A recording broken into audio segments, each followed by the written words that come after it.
Hello everyone, and in this video I'm going to bring to you, as part of my HAUNTOWEEN, my top 10 pick of my scariest movies of my choice. Movies that most affected me growing up and into my adulthood. Some of these movies I watched when I was a kid, some of them as an adult. Each movie affected me in some way or another, and I really didn't put them in any particular order, except for number one. That is the movie that most affected me, and that will be at the very end, and I will tell you why. So, as we get going, if any of these movies you've watched or you haven't watched, leave a comment down below. Let me know what movies you've watched.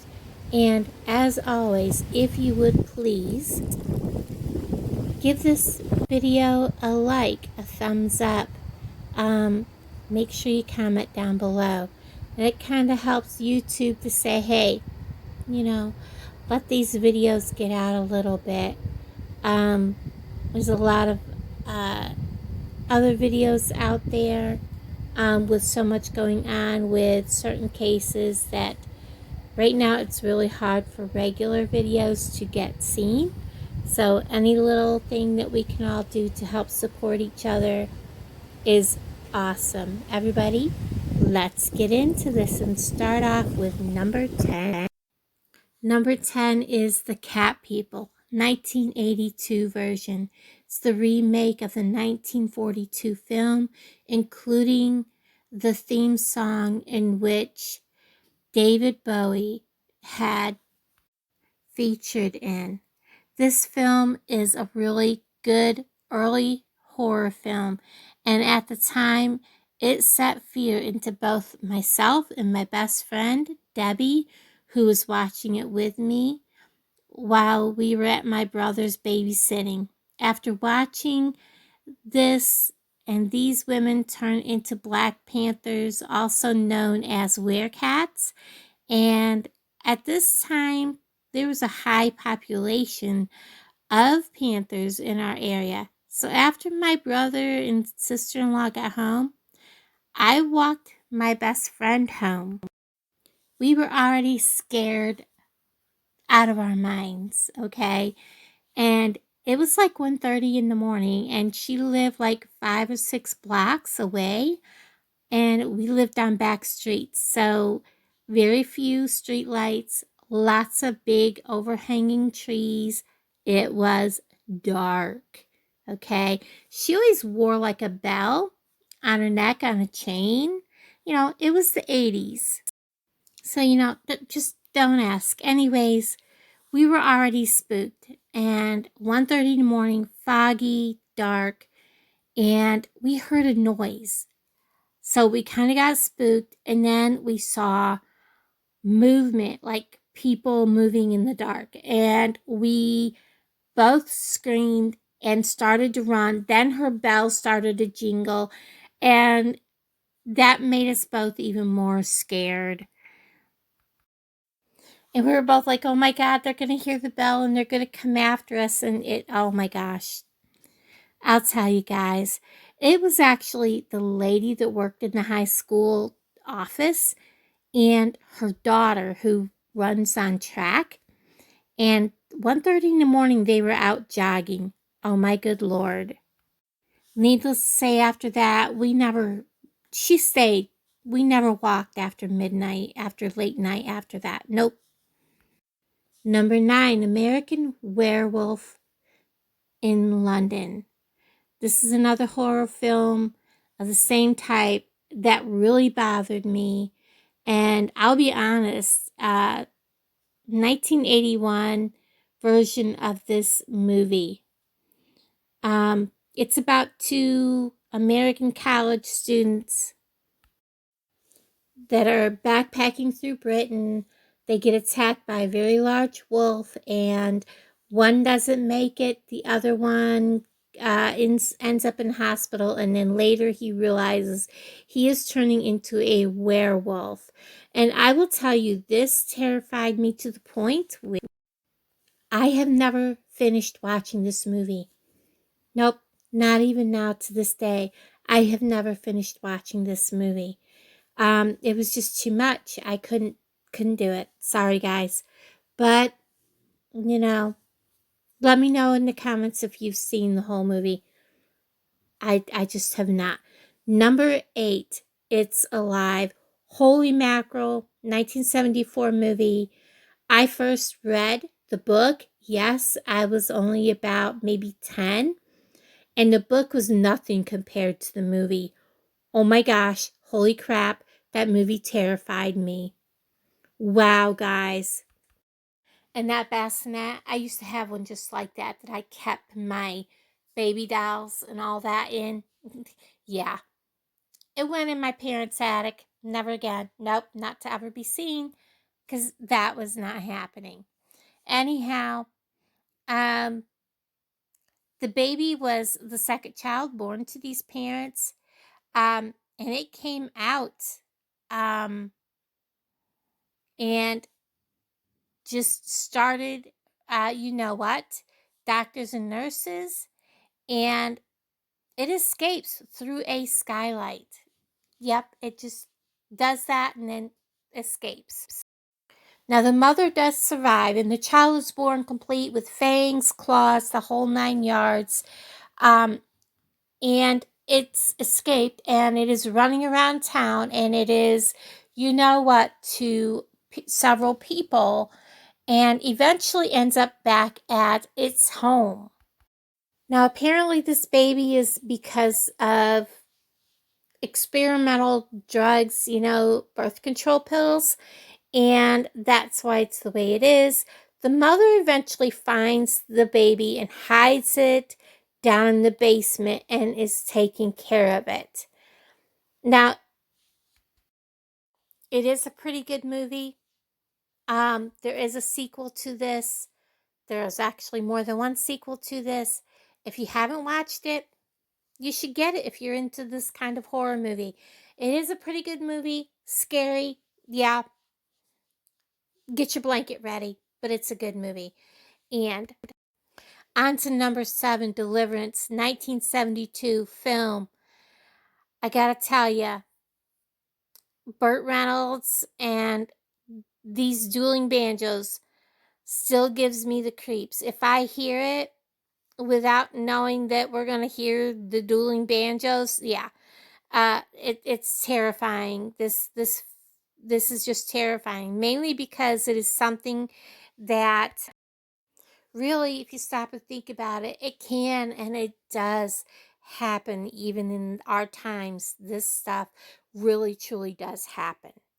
And it literally made me sick to my stomach, in tears, scared to death of and hearing the music in the woods.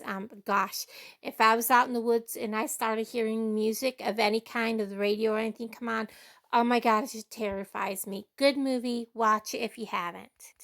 Number 6, 1976 version of Carrie.